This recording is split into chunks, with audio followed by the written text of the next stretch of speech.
All right, today we're going to test drive the 2016 Hyundai Tucson. This is the premium model, all-wheel drive, and it's a brand new style interior and exterior for the model year 2016. So today we're going to go on a normal test drive, and I'll go over the features of the car as we go. And if you have any questions, feel free to ask. Sure thing. So the car is equipped with a 4-cylinder, 6-speed automatic transmission. It's a brand new drivetrain. It's a longer wheelbase and a wider wheelbase than the previous model. Some of the standard features that are different on the 16 model over the 15 model is every model has a backup camera now on the Tucson. So when you put it in reverse, your digital screen shows your camera, and the guides move to get you easier inside the parking spot. I see that again. Yep.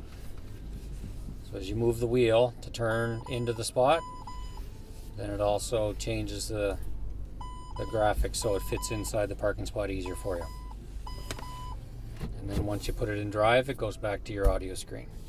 Your audio screen is a digital touch screen, so to change the stations you can just press them on the screen, or you can change it from your steering wheel controls over here as well.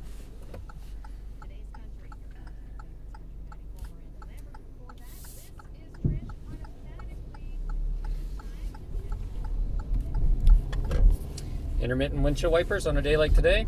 Nice to have it so that you can change the frequency of the wipe based on the amount of rain that comes down.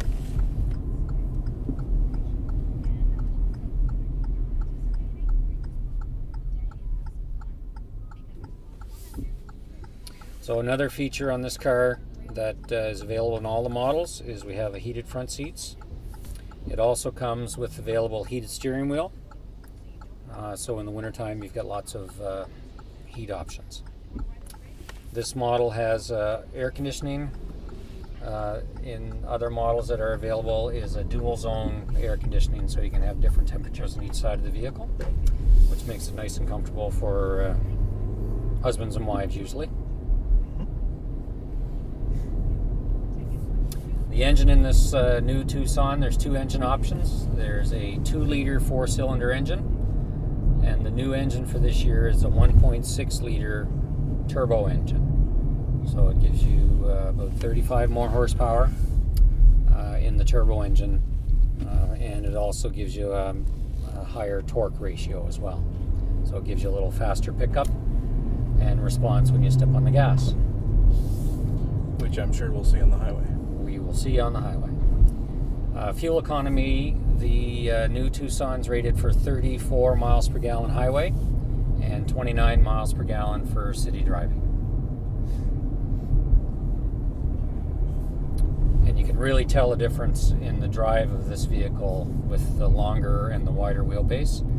It's a much smoother drive when you're driving around the city.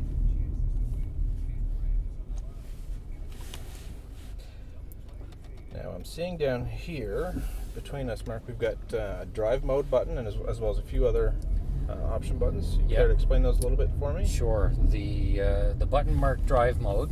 This vehicle has it's a driver select steering option. So you have 3 levels of steering or drive mode, and there's a normal, and then there's a sport. So for those that like the drive of the vehicle to feel a little stiffer or a little heavier, then sport mode would be the mode they prefer to drive in. And then for those that like the resistance or the vehicle to feel a little lighter, a little easier to use, then there's a comfort mode, which gives you a little less resistance on the feel of the wheel as you drive the car. It's electric, so you can change it as you're driving to see what the differences are. The lock button, this vehicle is an all-wheel drive vehicle. So on a day like today, it'll operate as a front-wheel drive vehicle. And one of the really nice features about it is that in the wintertime, if you are driving and your front wheels start to spin, if you're going up a steep hill as you're driving, then the rear wheels will automatically be engaged. So it'll give you the extra traction and the extra push to get you up the hill. But if you're in your driveway and it snowed and you really don't want to shovel before you have to go to work, then you can push the lock-in button and it'll lock all four wheels into drive so that you can get through the 8 feet of snow that's in your driveway. And then that's meant for low speed, so once you get over 40 kilometers an hour, it'll automatically revert to the all-wheel drive mode. May still be using all 4 wheels, but it's just a different mode that the vehicle will be driving in. And the third button is it's a downhill assist feature. So if you're in an area where there's a really steep hill, then you can engage the downhill assist, and it'll just gear back your engine and transmission, so you don't have to ride your brakes as much to keep the vehicle slowed down. And the other option you can do on that in that situation as well is that the vehicle's equipped with it's a Shiftronic transmission, so you can run it in a automatic mode, which we are doing right now, or you can change it into a manual shift mode. So I can now drive and I can be in control of when the transmission shifts, so I can go from first, second, third, all the way up through the gears. So if you like to have that little bit of control as to when the vehicle changes gears, particularly in snow situations or icy roads, people will use that capability a lot, so they don't have to brake, but they can still control the vehicle. And then if you want to switch it over into regular drive, you can just push it back over and it'll go back to automatic. Automatically. So you can switch back and forth. You can switch during back. the drive itself. That's right. Yep. So most people will use the regular automatic, and then in the wintertime they'll have that option to use to keep control of the vehicle. Now I know myself in cars that I've had in the past, I've enjoyed having a sunroof. Can I get a sunroof in a Tucson? Yep, you sure can. This model doesn't have one, but the next model up does have a sunroof, and it's a panoramic roof, which means the full roof is a glass panel, and the front piece of the panel will raise up and slide back to become your open part of your sunroof. And there's a curtain that pulls all the way across as well. That'll, on those really hot days when the sun's beating down, you can cover it off so that it's not too hot in the vehicle.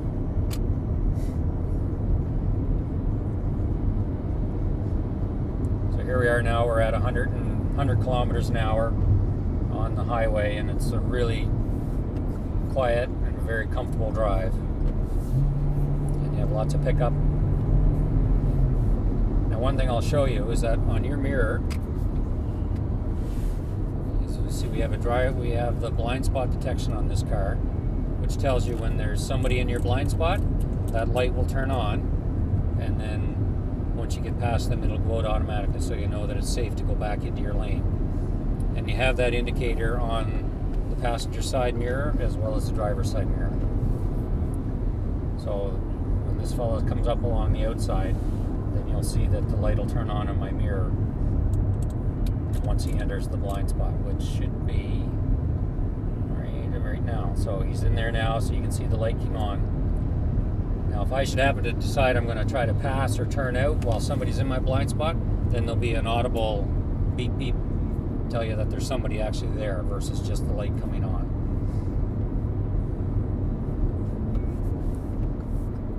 Hardly feels like we're even on the highway. Yeah. Now, some other safety features that they've incorporated, that Hyundai's incorporated into this vehicle for 2016, is you have the blind spot detection. You also have available a rear cross traffic alert system. So if you're in a parking lot and you're going to back out of your parking spot, then there's a sensor that goes 60 feet in either direction. And if there's somebody coming down the row, then it'll sound an alarm. It also has a lane change warning system. So if you're driving on the highway or on a country road, there's sensors on the sides of the vehicle, and they can sense the edges of the road. And if you're starting to drift, like if you're getting sleepy or something, then the car will start to drift. Then it'll sound an alarm once it drifts towards the center line or towards the inside lane. It'll drift and it'll sound an alarm. So that'll nod you up so you can put the car back in the middle of the road. Now, I understand one of the things that's great about these new Hyundai models, they're starting to add heated rear seats. That's correct. You can get the heated rear seats. The front seats are heated. You have a leather interior as an option if you prefer leather as your interior of your vehicle. The steering wheels are leather wrapped steering wheels now, and you can get heated steering wheels. I think I mentioned that earlier. So what about cooled seats, ventilated seats? the ventilated seats are available in the ultimate model. You can have a seat that's heated in the winter and cooled in the summer.